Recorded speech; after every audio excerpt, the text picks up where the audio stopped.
Hello friends, welcome back to our channel. Friends, ఈ వీడియోలో మనం ఈరోజు అన్ని న్యూస్ పేపర్లో వచ్చినటువంటి ఇంపార్టెంట్ ఎడ్యుకేషన్ అప్డేట్స్తో పాటు చాలా ముఖ్యమైనటువంటి కరెంట్ అఫైర్స్ కూడా రావడం జరిగింది. సో వాటన్నిటి గురించి వన్ బై వన్ ఈ వీడియోలో అయితే చూద్దాం. వీడియో చూస్తున్న ప్రతి ఒక్కరు వీడియోని ఖచ్చితంగా లైక్ చేయండి. డైలీ 1 to 2 hours వర్క్ చేసి దాదాపుగా 8 న్యూస్ పేపర్ చదివి ఇన్ఫర్మేషన్ మీకు అందించడం జరుగుతుంది. చాలామంది మన వీడియోస్ను చూస్తున్నారు కానీ లైక్ చేయట్లేదు. ఖచ్చితంగా లైక్ చేయండి. ఈ వీడియోకి అయితే నేను 1000 లైక్స్ ఎక్స్పెక్ట్ చేస్తున్నాను. సో ఇది ఎవరికైతే యూజ్ ఉంటుందో వారికి షేర్ చేయండి. అదేవిధంగా సబ్స్క్రైబ్ చేసుకొని చూడండి. రెగ్యులర్గా మీకు జాబ్ అప్డేట్స్ అంతాయి. మన ఛానల్కి సంబంధించినటువంటి టెలిగ్రామ్ గ్రూప్లో కూడా జాయిన్ కాండి. సో దాంట్లో కూడా రెగ్యులర్గా జాబ్ అప్డేట్ షేర్ చేస్తున్నాను. మీకు చాలా యూజ్ ఉంటుంది. ఆ గ్రూప్లో కంపల్సరీ జాయిన్ కాండి. ఫ్రెండ్స్, మన ఛానల్ ద్వారా తెలంగాణ కల్చర్ కావచ్చు, అదేవిధంగా ప్రభుత్వ పథకాలకు సంబంధించినటువంటి టాప్ 100 బిట్స్కి సంబంధించినటువంటి 2 గ్రాండ్ టెస్ట్ అయితే మన యాప్లోకి తీసుకురావడం జరిగింది. సో దీనికి సంబంధించి మీకు పీడిఎఫ్ కూడా డౌన్లోడ్ చేసుకొని ప్రింట్ తీసుకునే ఆప్షన్ అక్కడ ఇవ్వడం జరిగింది. దాంతోపాటుగా కరెంట్ అఫైర్స్ పీడిఎఫ్ కూడా పర్ మంత్కు 20 రూపీస్ చొప్పున చెల్లించి మీరు పీడిఎఫ్ని అయితే పొందవచ్చు. సో 6 monthsకి సంబంధించి 100 రూపీస్ అయితే కాస్ట్ ఉంది. ఇంకా అవే కాకుండా గ్రూప్ 2, గ్రూప్ 3కి యూజ్ అయ్యేటువంటి వీడియో కోర్సెస్ కావచ్చు, ఆర్థమెటిక్కి సంబంధించిన వీడియో కోర్సెస్ కూడా ఉన్నాయి. ఇంకా ఇండియన్ పాలిటీకి సంబంధించినటువంటి టెస్ట్ సిరీస్ కావచ్చు, అండ్ తెలంగాణ చరిత్ర, అండ్ తెలంగాణ ఉద్యమ చరిత్ర, అండ్ అదేవిధంగా జనరల్ సైన్స్ కి సంబంధించినటువంటి టెస్ట్ సిరీస్తో పాటు జనరల్ స్టడీస్కి సంబంధించినటువంటి షార్ట్ హ్యాండ్ రైటింగ్ నోట్స్ కూడా ఉంది. ఒకసారి యాప్ డౌన్లోడ్ చేసుకుని అక్కడ శాంపిల్ టెస్ట్లు ఉంటాయి. చూసిన తర్వాత నచ్చితే దానికి సంబంధించినటువంటి కోర్స్ అయితే తీసుకోండి. ఫ్రెండ్స్, ఈరోజు న్యూస్ పేపర్లో వచ్చినటువంటి అప్డేట్స్ కనుక చూసినట్లయితే మనకు ఫస్ట్ అప్డేట్ వచ్చేసి గ్రూప్ 4కు 6 పద్ధతుల్లో చెక్కింగ్ అని చెప్పేసి ఇక్కడ మనం నమస్తే తెలంగాణలో ఒక ఇంపార్టెంట్ ఆర్టికల్ అయితే చూడవచ్చు. 2878 కేంద్రాల్లో పరీక్ష నిర్వహణ ఏర్పాట్లు పూర్తి చేసిన TSPSC పరీక్షకు 15 నిమిషాల ముందే గేట్లు మూసివేయనటువంటి నిర్వాహకులు, 40,000 మంది ఇన్విజిలేటర్లకు శిక్షణ, ప్రశ్నల జంబ్లింగ్తో మాస్ కాపింగ్కు చెక్. సో ప్రతి అరగంటకు అలర్ట్ బెల్. సో పరీక్షా కేంద్రాల విద్యా వ్యవస్థకు శనివారం సెలవు అని చెప్పేసి ఇక్కడ ఒక ఆర్టికల్ అయితే చూడవచ్చు. చాలా ఇంపార్టెంట్ సూచనలు అయితే దీనిలో ఉన్నాయి. ఒకసారి చూద్దాం. సో ఇక్కడ మనం చూసినట్లయితే గ్రూప్ 4 పరీక్ష శనివారం నాడు అత్యంత పారదర్శకంగా నిర్వహించేందుకు TSPSC అన్ని ఏర్పాట్లు పూర్తి చేసింది. సో 6 రకాల పద్ధతుల్లో అభ్యర్థులను చెక్ చేయాలని నిర్ణయించింది. సో రాష్ట్ర వ్యాప్తంగా 2878 కేంద్రాల్లో పరీక్ష జరగనున్నట్లు పేర్కొంది. సో పరీక్షకు నిరుడు బయోమెట్రిక్ ఉండగా ఈసారి తంబు విధానాన్ని ప్రవేశపెట్టింది. సో దీంతో ప్రతి పరీక్ష కేంద్రంలో తంబు యంత్రాలను సిద్ధం చేశారు. సో అభ్యర్థులంతా పరీక్షా కేంద్రానికి 2 గంటల ముందే చేరుకొని వేలిముద్రలు ఇవ్వాలని TSPSC సూచించింది. ఒకవేళ చివరి నిమిషంలో వచ్చినటువంటి అభ్యర్థులకు పరీక్ష ముగిసిన తర్వాత వేలిముద్రలు స్వీకరిస్తారు.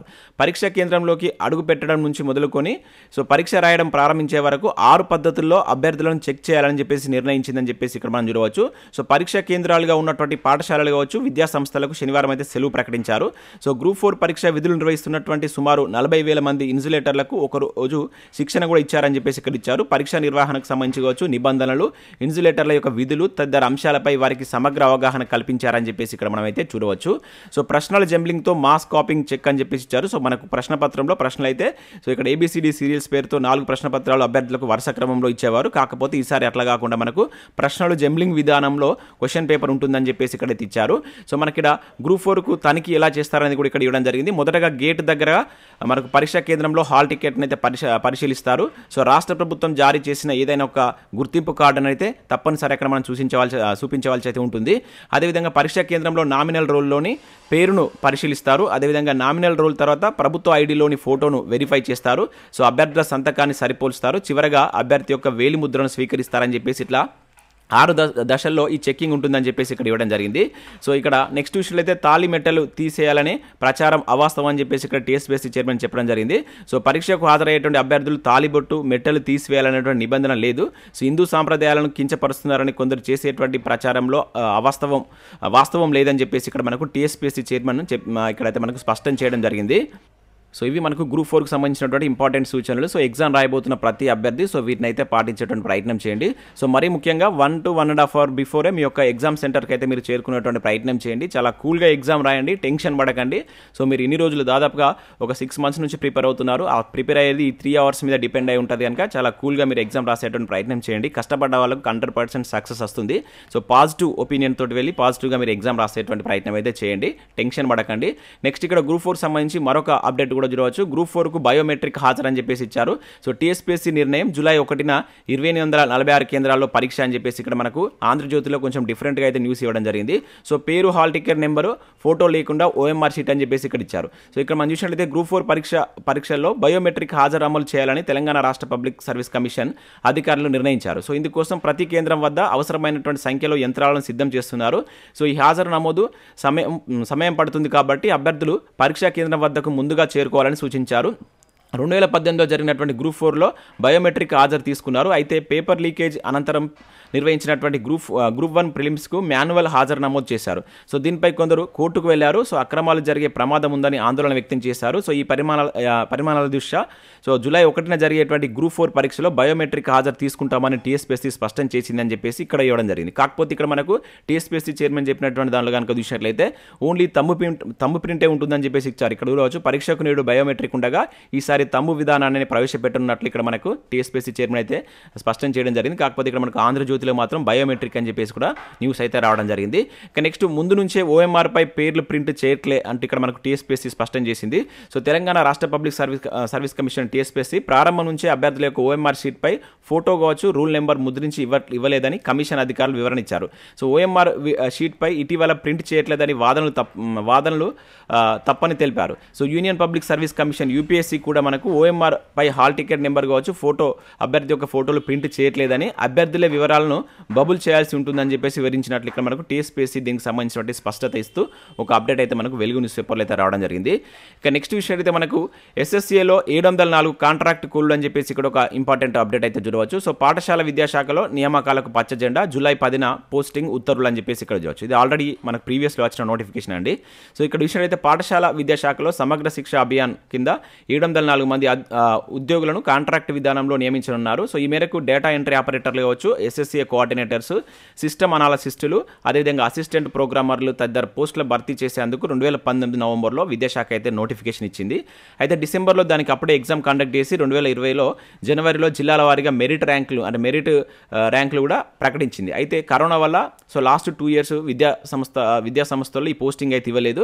2022-23లో నియమించేందుకు విద్యాశాఖ మంత్రి దసరంపై సంతకం చేశారంటూ ఇక్కడ ఇచ్చారు. ఇక నుంచి రాష్ట్రంలో కాంట్రాక్ట్ ఉద్యోగాలు ఉండవని సీఎం కేసీఆర్ అసెంబ్లీలో 2022 మార్చిలో ప్రకటించారు. దాంతో సీఎం కార్యాలయంలో సూచన మేరకు నియామక ఉత్తర్వులు అయితే ఇవ్వకుండా విద్యాశాఖ నిలిపివేసింది. తాజాగా ప్రభుత్వం ఆమోదం తెలపడంతో ఈ 704 పోస్టులను భర్తీ చేసేలా ప్రక్రియ ప్రారంభించినట్లు ఇక్కడ ఒక అప్డేట్ ఇచ్చారు. దానికి సంబంధించి జూలై 10న పోస్టింగ్ కూడా ఉంటుందంట.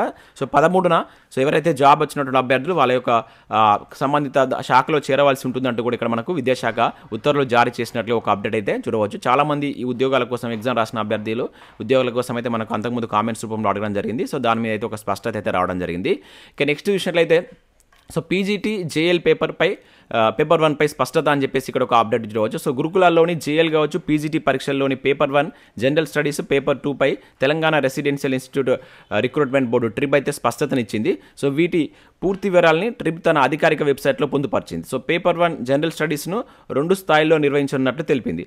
ఏదైతే DL, JL, లైబ్రేరియన్, PGT పోస్టులకు PG స్థాయిలో, అదేవిధంగా TGT స్కూల్ లైబ్రేరియన్ PD పోస్టులకు UG స్థాయిలో పరీక్షలు ఉంటాయని చెప్పేసి వివరించింది. అయితే ఇక్కడ పాఠ్యాంశాలు కావచ్చు అంశాల వారీగా PG స్థాయిలో 3 గ్రూపులుగాను, UG స్థాయిలో 4 గ్రూపులుగా విభజించి పేపర్ 1 పరీక్ష నిర్వహించినట్లయితే వెల్లడించింది. సో అదేవిధంగా ఆయా గ్రూపుల్లో సబ్జెక్టుల వారీగా అభ్యర్థులు పరీక్షకు హాజరు కావాల్సి అయితే ఉంటుందని పేర్కొంది. ఉదాహరణకు ఒక అభ్యర్థి కనుక దరఖాస్తు చేసుకున్నటువంటి పోస్టులన్నీ ఒకే గ్రూప్లో ఉన్నట్లయితే సదరు అభ్యర్థి పేపర్ 1 ఒకేసారి రాయాల్సి అయితే ఉంటుంది.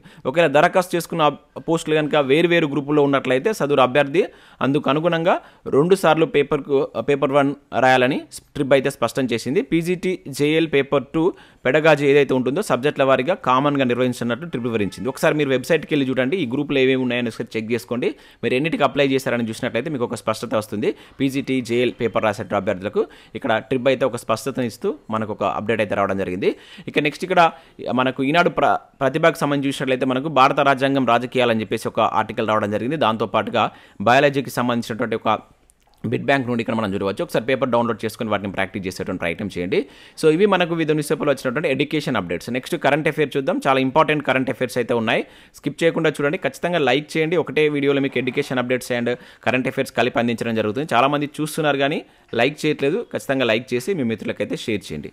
సో ఇక్కడ మనం ఫస్ట్ కరెంట్ అఫేర్ కనుక చూసినట్లయితే చాలా ఇంపార్టెంట్ కరెంట్ అఫేర్ అయితే రావడం జరిగింది. హైకోర్టులో తొలి తెలుగు తీర్పు అని చెప్పేసి ఇక్కడ మనం చూడవచ్చు. స్థానిక భాషల్లో కేరళ తర్వాత తెలంగాణ హైకోర్టులోనే సో వీలునామా వాయిద్యంలో మనకు జస్టిస్ పి నవీన్ రావు కావచ్చు, జస్టిస్ నాగేష్ భీమపాకలతో కూడినటువంటి ధర్మాసనం చొరవ అని చెప్పేసి ఇక్కడ ఇచ్చారు. సో మనకు మొట్టమొదటిసారిగా మన తెలంగాణ హైకోర్టు నుంచి తెలుగులో తీర్పు అయితే రావడం జరిగిందనమాట. స్థానిక భాషల్లో తీర్పు ఇచ్చినటువంటి రెండో స్టేట్గా మనకు ఇక్కడ ఒక రికార్డ్ అయితే సృష్టించింది. ఫస్ట్ కేరళ. సో ఇది గుర్తుంచుకోండి. ఇక్కడ చూసినట్టయితే తెలుగులో తొలి తీర్పు వెలువరించడం ద్వారా తెలంగాణ హైకోర్టు చరిత్ర సృష్టించింది.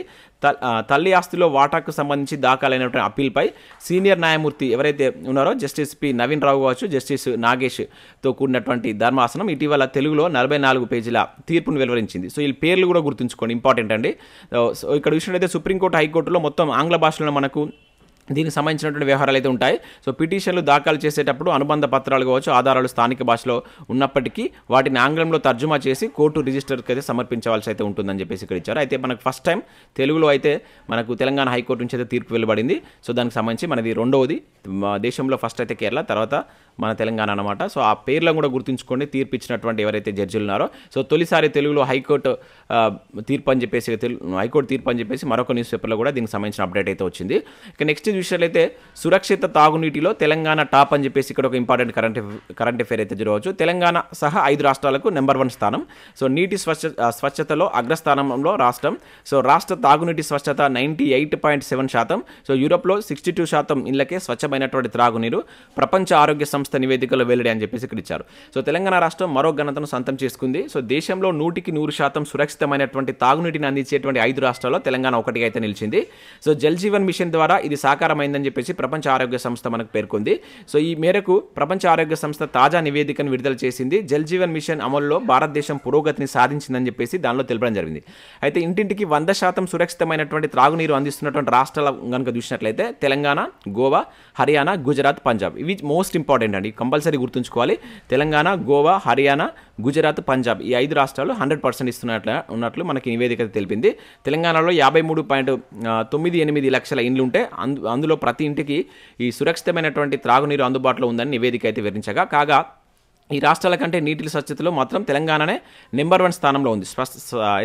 ఇది స్వచ్ఛత పరంగా నెంబర్ 1 స్థానంలో అయితే ఉందట. సో మన రాష్ట్ర తాగునీటి స్వచ్ఛత అనేది 98.7% ఉందని చెప్పేసి ఇక్కడ మనకు ఈ నివేదిక అయితే పేర్కొంది. చాలా ఇంపార్టెంట్. సో నేరుగా అడగడానికి ఛాన్స్ ఉంటుంది. 5 రాష్ట్రాలను అయితే మరీ ముఖ్యంగా గుర్తుంచుకోండి. ఇక నెక్స్ట్ ఉమ్మడి పౌరస్మృతి ప్రభావంపై అధ్యయనానికి కమిటీ అని చెప్పేసి ఇక్కడ మనం చూడవచ్చు. సో మహారాష్ట్ర కాంగ్రెస్ అని చెప్పేసి ఇక్కడ ఇచ్చారు. సో ఇక్కడ చూసినట్టయితే మనకు ప్రతిపాదిత ఉమ్మడి పౌరస్మృతి అమలు వల్ల సమాజంలోని వివిధ వర్గాల ప్రజలపై పడేటువంటి ప్రభావాన్ని అంచనా వేయడానికి 9 మంది సభ్యులతో కమిటీని మహారాష్ట్ర కాంగ్రెస్ అయితే ఏర్పాటు చేసింది. సో ఈ కమిటీకి ముంబై విశ్వవిద్యాలయ మాజీ ఉపకులపతి అయినటువంటి బాలచంద్ర మంగేకర్ను దానికి అధ్యక్షుడిగా అయితే నియమించడం జరిగిందనమాట. ఆ పేరు గుర్తుంచుకోండి, చాలా చాలా ఇంపార్టెంట్. అదేవిధంగా మహారాష్ట్ర పీసీసీ అధ్యక్షుడు నానా పటేల్ గురువారం దీనికి సంబంధించి అయితే వెల్లడించడం జరిగింది. సో ఉమ్మడి పౌరస్మృతి అనేది మనకు వార్తల్లో ఉంటుంది. సో మనకు ఆర్టికల్ 44 ఉమ్మడి పౌరస్మృతి గురించి అయితే తెలుపుతుంది. సో రీసెంట్గా ఇంకా కొన్ని రాష్ట్రాలు కూడా దీనికి సంబంధించి కమిటీని వేయడం జరిగింది. ఆ రాష్ట్రాలు ఏంటి, ఆ కమిటీకి ఎవరు అధ్యక్షత వహిస్తున్నారు అనేది కింద కామెంట్ చేసేటువంటి ప్రయత్నం చేయండి. మరీ ముఖ్యంగా ఉమ్మడి పౌరస్మృతి పైన ఉండేటువంటి 2 ఇంపార్టెంట్ కోర్టు కేసు తీర్పులు ఉంటాయన్నమాట. సో వాటిని అమలు చేయాలని చెప్పేసి అవేంటి అనేది కూడా కింద కామెంట్ చేసేటువంటి ప్రయత్నం చేయండి. చాలా చాలా ఇంపార్టెంట్. అది ఎప్పటికీ వార్తల్లో ఉంటుంది కనుక అడగడానికి ఛాన్స్ ఉంటుంది. ఇక నెక్స్ట్ చూసినట్టయితే శతాధిక సిక్కు సైనికుడికి పాయింట్స్ ఆఫ్ లైట్ ప్రధానం అని చెప్పేసి ఇక్కడ ఒక అప్డేట్ జరగవచ్చు. సో రెండో ప్రపంచ యుద్ధ కాలానికి చెందినటువంటి 101 ఏళ్ల సిక్కు సైనికుడు రజిందర్ సింగ్ దత్ను బ్రిటిష్ ప్రధాని రిషి సునాక్ సన్మానించారు. సో ఆయనకు పాయింట్స్ ఆఫ్ లైట్ పురస్కారాన్ని అయితే ప్రదానం చేశారంటే ఇక్కడ మనం ఒక అప్డేట్ అయితే చూడవచ్చు అనమాట. రెండో ప్రపంచ యుద్ధంలో పాల్గొన్నటువంటి వ్యక్తి అనమాట ఇతను, మన భారత సంతకు సంబంధించిన వ్యక్తికి. సో ఇక్కడ ఈ పాయింట్స్ ఆఫ్ లైట్ అనేటువంటి అవార్డు అయితే ఇవ్వడం జరిగింది. ఇక నెక్స్ట్ చూసినట్టయితే భారత్ 100 అని చెప్పేసి ఇక్కడ మనం చూడవచ్చు. సో కొంతకాలంగా నిలకడగా రాణిస్తున్నటువంటి భారత ఫుట్బాల్ జట్టు ర్యాంకింగ్లో మెరుగైంది. సో ఫీఫా ర్యాంకింగ్లో తిరిగి 100వ స్థానాన్ని దక్కించుకుంది. సో ఈ నెలలో మనకి ఇంటర్ కాంటినెంటల్ కప్ అదేవిధంగా ఛాంపియన్షిప్లో కలిసి ఇప్పటి వరకు 7 మ్యాచ్లు ఆడినటువంటి ఈ ఛత్రిసేన ఓటమి లేదు. సో 5 విజయాలు నమోదు చేసిన మన జట్టు సో మరో 2 మ్యాచ్లను డ్రా చేసుకుందని చెప్పేసి ఇక్కడైతే మనకు ఇవ్వడం జరిగింది. సో ఫీఫా ర్యాంకింగ్లో మన భారత్ అనేది 100వ స్థానంలో ఉంది. సో డైరెక్ట్గా అడగడానికి ఛాన్స్ ఉంటుంది. సో మన ర్యాంక్ని అయితే గుర్తుంచుకోండి, 100వ స్థానంలో ఉందని చెప్పేసి గుర్తుంచుకునే ప్రయత్నం చేయండి. సో ఇవి మనకు వివిధ న్యూస్ పేపర్లో వచ్చినటువంటి ముఖ్యమైన కరెంట్ అఫైర్స్ అదేవిధంగా ఎడ్యుకేషన్ అప్డేట్స్. కంపల్సరీ వీడియోను లైక్ చేసి మీ మిత్రులకైతే షేర్ చేయండి. అండ్ గ్రూప్ 4కి యూజ్ అయ్యేటువంటి మీరు రివిజన్ చేసుకోవడానికి యూజ్ అయ్యేటువంటి వీడియోస్ అయితే మన ఛానల్లో అయితే ఉన్నాయి. ఒకసారి మీరు మన ఛానల్ యొక్క ప్లేలిస్ట్కి వెళ్ళి మీరు చూడండి. అక్కడ మీరు ఫాస్ట్ రివిజన్ చేసుకోవచ్చు. తెలంగాణ మూవ్మెంట్కి సంబంధించినటువంటి వీడియోస్ ఒకసారి మీకు చూస్తాను. సో ఇక్కడ మీరు ప్లేలిస్ట్కి వచ్చినట్లయితే నేను ఒక 4 గ్రాండ్ టెస్ట్లు కండక్ట్ చేస్తాను, వీటి ద్వారా మీరు రివిజన్ చేసుకోవచ్చు. అండ్ తెలంగాణ చరిత్ర అండ్ తెలంగాణ మూవ్మెంట్కి సంబంధించి అయితే మీకు చాలా ఫాస్ట్ రివిజన్ చేసుకునేటువంటి వీడియోస్ అయితే మన దాంట్లో ఉండడం జరిగింది. ఇక్కడ మీకు ప్లేలిస్ట్ ఉంటుంది, ఒకసారి వెళ్ళి అయితే చూడండి. సో నచ్చినట్లయితే వాటిని మీరు ఫాలో కండి. సో ఇది friends, thanks for watching. Thank you everyone.